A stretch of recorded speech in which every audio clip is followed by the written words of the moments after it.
Thank you very much, Sipali. So now we're going to move into the conversation section, which I think will be the most interesting part of our panel discussion today. Nandini, maybe I can come to you first. So as we've seen, abortion laws and policies in the South Asia region, as in many other parts of the world, these laws are a hangover from the colonial times, right, enacted by the British colonizers or French colonizers. Can you share a bit more with us about the decriminalization of abortion in the local penal codes and why this is important, also for why it's important for decolonization? So thank you, Melissa, for that question, and I think it's a very important one. The conversation on, I'll start with the last part of the question, the decolonization bit, and I think civil society is often jumps on a trend. Right now, decolonization is the trend. It's not that it's not important. It is very, very important, but we need to nuance it. Or else, like I'll give you the example of Uganda, which used the same language of decolonization and brought in legislations that are extremely anti-LGBTQ people and penalized them, right? Because saying we have to go back to some glorious indigenous culture, which someone in, like we also heard this in the morning about the bad West influencing us to go to nightclubs. We good Asians don't go there. So, these are some conversations that we really need to be careful about when we talk about decolonization. So a lens that I rather use is post-colonial reforms. Because not everything that was pre-colonial was also good. We come from a caste-based communal society across South Asia. So we have to be very, very mindful of what parts of the past we want to bring back. There are, of course, indigenous knowledge resources that we can go back to and bring back, but we don't need to bring back everything. When it comes to laws, it's again a very similar conversation needs to be had, because right now what we are seeing across South Asia, our governments are becoming regressively right-wing. Whichever has a dominant religious becoming the politics of the country. It is very, very anti-human rights, because human rights is perceived as colonial and as Western concepts. So we have to be very careful of those languages. They are using our language. They've co-opted our language. So when we ask for reforms, and in fact, I'll give you the example of India, which actually changed the penal code and is calling it Nyaya Samhita, which is basically, they said we have decolonized the law, in the country. But the Nyaya Samhita keeps 80% of the same penal codes and with even more stricter punishments. We have sedition law, which is a British era law. So we have all those ailments that was part of the colonial legacy, and we've carried it forward. We have just said now we have decolonized by changing the name. So I think we have to look at it from a nuanced lens. We have to look at it through the lens of post-colonial reforms. And decriminalization is extremely important because, again, in India, I'll give you the example. We have the Medical Termination of Pregnancy Act since 1971, which the demographers brought in, by the way, to reduce maternal mortality rate. It is still criminalized in our penal code, as we have the same law penal codes that Sri Lanka and Bangladesh and Pakistan also have. So what happens is that there is an ambiguity. Is it something that is your right or is it not? It's actually not. It is a law that guards the service provider, not the service seeker. So until and unless we challenge the criminalization, we will not go towards a rights-based law at all. So I think, and another point I just want to bring, because I think it's important since our conversations, is how bodies that can get pregnant are used as the demographic and population politics. So moment your country has less number of people, there's subfertility or other things, there is a push for having more children, which is very, very anti, SRHR as we know it, as we understand it. So women and people who can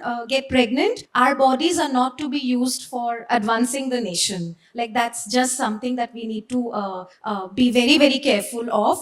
These bodies cannot be used for political purposes. We have to look at post-colonial law reforms, but with a very nuanced lens.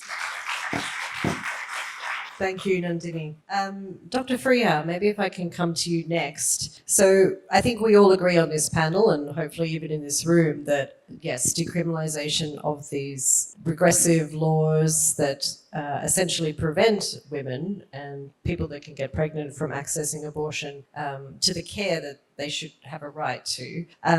In Bangladesh, menstrual regulation is permitted, so it's a somewhat more legal or liberal environment for being able to access at least menstrual regulation services. But is decriminalisation enough, right? Or is there more we need to do? You touched on some of the existing barriers to accessing menstrual regulation, but maybe you can talk a bit more about what are those persistent barriers continue to be, and what else needs to be done to address some of these in Bangladesh? Thank you. As I ended my presentation by saying that where there is a barrier, there is always a chance of opportunities. So again, I want to say something more about the barriers.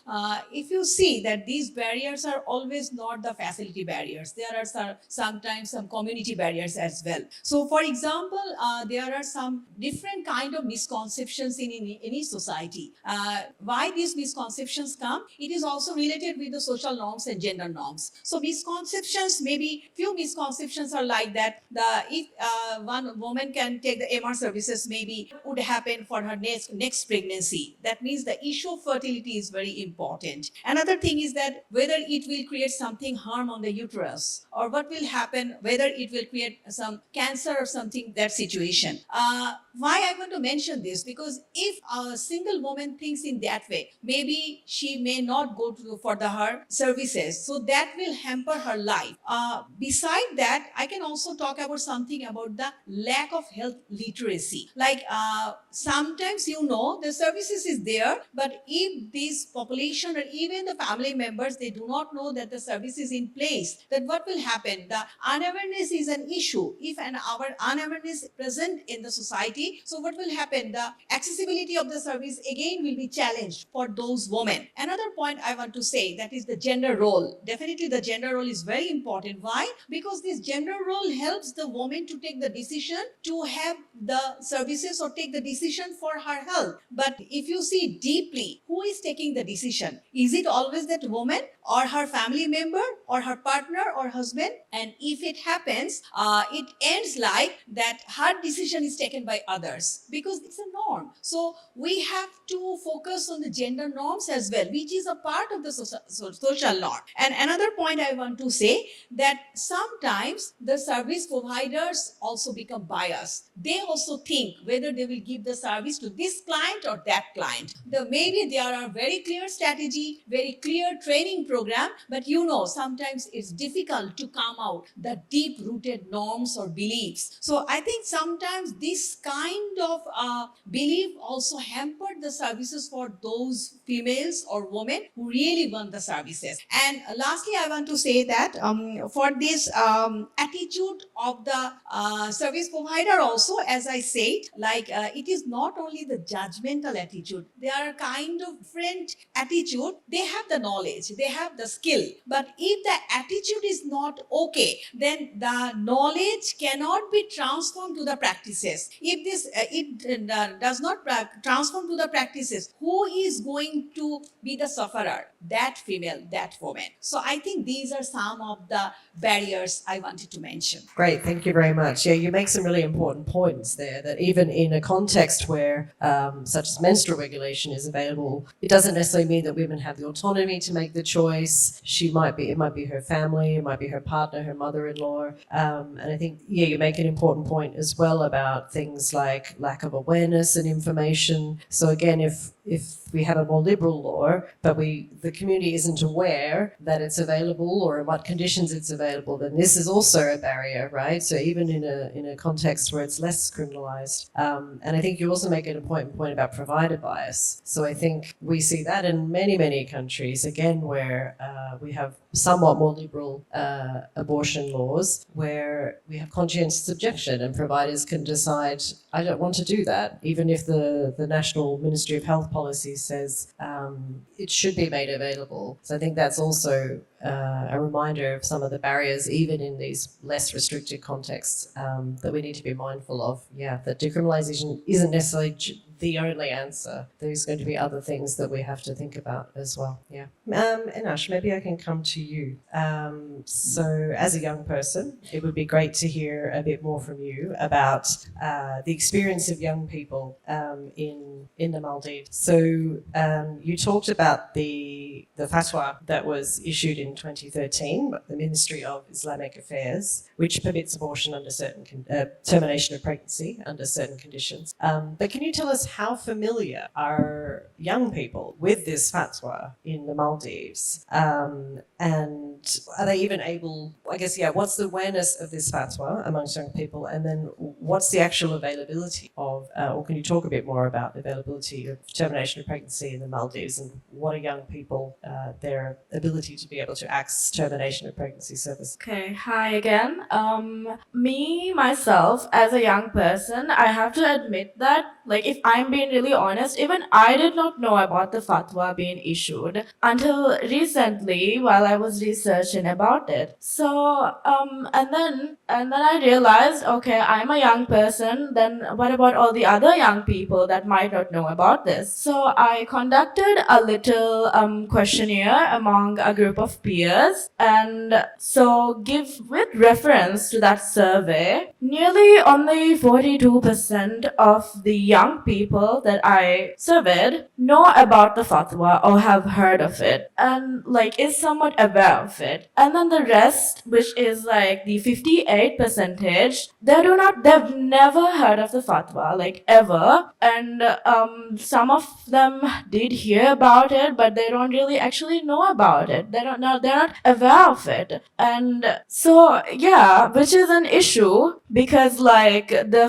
some people still believe that, some young people still believe that medical termination is only legal under two conditions, as it was before, like to save a woman's life. And then if I must answer the latter question that was asked later, yes, how is it easy to access abortion services in the Maldives, right? So with reference to that survey again, I also asked them how accessible it is in compared to Male, our capital city, and the rural atolls. So Male is actually very centralized, like I said before, so almost everything is available there. But when compared to the islands, it's pretty underdeveloped. So for the women in these islands, actually, they have to travel abroad, like to India, and like it's mostly women who are vulnerable, like impoverished women, and women who are already suffering from addiction, or women who are uneducated, and simply in general women who doesn't have any option other than to fly out to another country just to avoid the stigma attached to medical termination. So these women are already viewed in a negative light as dirty and below the rest of society, which is actually really sad. And so they have to seek termination outside of Maldives, which they oftentimes cannot afford, because when you have to go abroad, well, medical termination is already accessible in Maldives, right? But if you have to go to another country, like India, for an example, Maldives health insurance doesn't cover it. So it's a lot of money that you have to spend in order to seek these services. And also, mind you, there's very little data on it, and all of these are purely based on opinions of the people around me, and it does not in any way reflect me or my member association, She Maldives. So yeah. Thank you. And then just another question I want to ask for you. And it's interesting, this panel was given a different name and then changed. In the Maldives, it's referred to medical termination of pregnancy and not abortion. Why do you think, why is that the case? Well, we use medical termination instead of abortion to actually reduce the stigma associated with the word abortion. And I've mentioned before several times as well that there is a lot of stigma around medical termination, and well, which can be polarizing and carry negative connotations. And it also emphasizes that it is a medical and health centered approach. It focuses on the procedure as a healthcare service rather than a societal or political views around abortion. Well, and then this approach is particularly helpful in our context, where the conversation around abortion needs to be handled with care because it is already a very sensitive topic. Ensuring accessibility without triggering resistance or judgment. Thank you very much. Thank you. Sapali, now over to you. Other than impacts on health, which we've talked a lot about, injury, maternal death, etc., but what are some of the other types of impacts that you see on women and people who can get pregnant in Sri Lanka being unable to access abortion services legally? Yeah, I think what's happening now is for a long time, Sri Lanka's concern was that because abortion is criminalized, women who have decided they do not want to go through with the pregnancy have to seek backstreet abortionists, as they're, as we might term them, and they still exist, and that avenue is still being used. But at the same time, there are when one is pregnant. Now there have been when it's in case of, for example, teenage pregnancies. Now they really don't have a choice. They're too young to know what other alternatives might be there. They just have to go through with the pregnancy, and then maybe the probation and childcare may come. There is another discussion that goes on adoption of the baby or keeping the baby, etc. But if they really want to have that abortion, as I said earlier, there is anecdotes about misoprostol being found available on the black market, as it were, at a very high cost, and there is no actually monitoring of the aftermath of taking that as an abortion pill, but it is being used. So I think it's really, there are very few choices. The backstreet persons are still there. Those who can afford it will have take the abortion pill. And apart from that, it doesn't really leave women a choice. It's actually negating the immense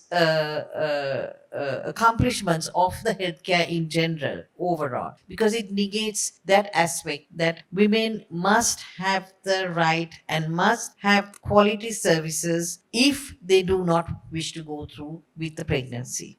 So maybe I'll just ask one or two final questions, and then we can open the floor to the audience. So I guess the final question, and I'll address this to everyone, so whoever wants to jump in, please feel free. In other parts of the world, we are seeing really the rollback of abortion care in many countries, and the rollback of rights more generally, particularly sexual and reproductive rights. How hopeful or optimistic are you about the future of abortion rights in each of your countries or the region? So I think, as Dr. Faria said, it's the barriers are also opportunities. I would like to see it from that perspective, because a lot more noise is happening. I think the stronger the backlash, the stronger the resistance, because we have to live. This is about existence. So even in the most severe circumstances, people are fighting back. And SRHR rights or feminist politics and politics around safe abortion rights is not different. It's very, very linked to our right to live, because if you can't make choices about your own body and your own destiny, then what does existence really mean? So it's much deeper and philosophical. So I think it's very linked to the essence of being a human being. So I think it will just continue. I see a lot of hope with the work that we are doing with young people, because I think it's important to reach out to young people, and they are at a time where they are still making their minds up. So if we can find ways to reach out to more and more young people, since in many of our countries we don't have the comprehensive sexuality education in a rights-based manner at all, and in many countries we don't have it at all. So I think there's a lot more role that we need to play as civil society organizations, whether we are INGOs or CBOs, but we need to be also clearer first immersed in the politics that we believe in? And is it that we believe in putting conditions on SRHR and safe abortion rights? Or are we also looking at it as a complete human right that everyone should have access to? So I think a lot more conversations within civil society is needed, but we have to collectively then come up with a framework where how can we reach to more and more young people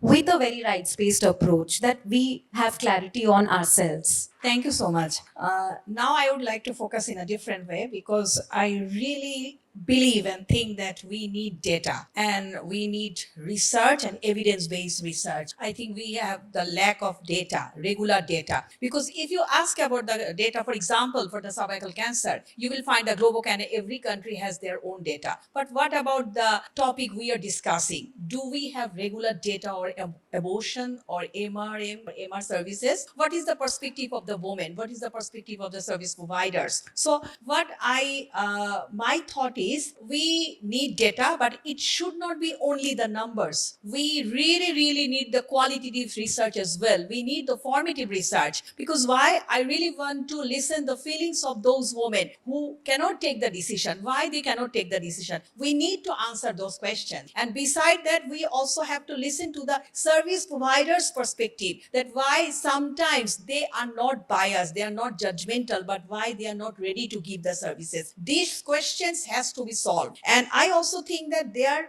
should be a multi-country study, bigger study should be done. Funding should be in place, because there are multiple reproductive health issues for everyone. But if the funding is not there, how we can expect that we can do a good quality research which can give the evidence of my country and other countries as well? So I'm very much loud about the research, and I also think that the health system of the every country should have, specifically the South Asian health system, the country should have the health system data system. We all know about the DHIS2 data, about the MIS data system. Data is there. Are we looking those data for our decision making, for our policy making? So definitely I will focus on a research, as this is one of my part. And I also want to mention another thing, just in 30 seconds, that how clearly these topics are being mentioned in the curriculum. That is also important. So if it is in the curriculum very clearly, not only the knowledge, again I want to repeat, there has to be knowledge, there has to be practice and skill. But between the knowledge and practice, where is the attitude? So within the curriculum,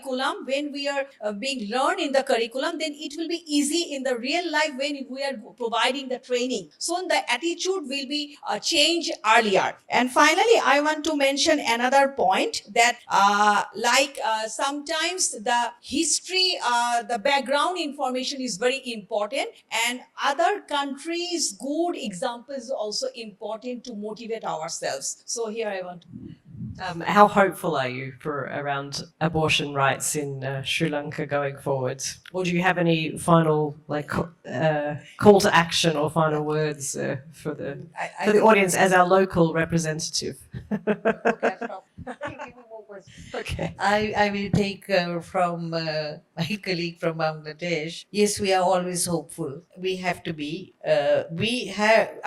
As women, we are more directly set to decide whether we want to have children or not. Now, I believe that men should be part of this conversation, because as whoever said, you can't clap with one hand. So we need to, I think the advocacy has to be maybe even more multi-pronged, because we need to understand why decriminalizing abortion is to complement, in Sri Lankan context, I would argue, complements an already very well structured health service. So the healthcare philosophy, the politics of this healthcare has been healthcare for all. If we want to, when we are in a position now, which is an inheritance from the 19th century British concept of how one controls women's bodies, where Britain has moved away from that, I think we need to just decide that we are no longer required to abide by this kind of politicizing of women's bodies. Women have to have the right to make those decisions. Women do make very sensible decisions with regard to their bodies. We need to have the healthcare and legal support in order that women can go ahead and not be criminalized. Neither the women nor the medical professionals who are qualified to conduct abortions should be criminalized. Women should not be criminalized if they access the medicines, the tablets, the pills that are available because they have to have an abortion. Because we are living in a context where, in any case, as the data shows that married women are part of a large component of those who are seeking abortion, we also know that sexuality and sexual exploration in this country, it has gone far wider than we were comfortable with. We were comfortable with only those above 18, those in the 20s, but it is happened.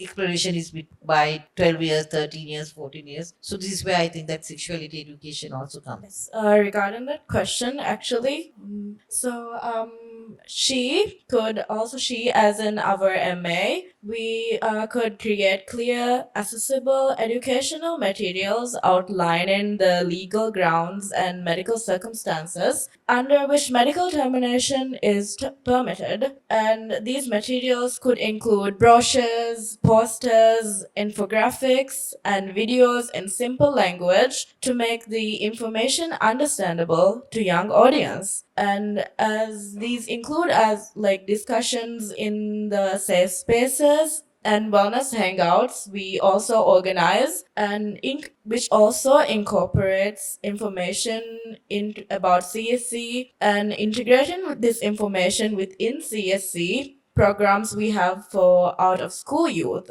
And through these approaches, as actually she can foster an informed community where youth understand the legal, ethical, and health related aspects of medical termination, empowering them to make informed choices within the framework allowed in Maldives.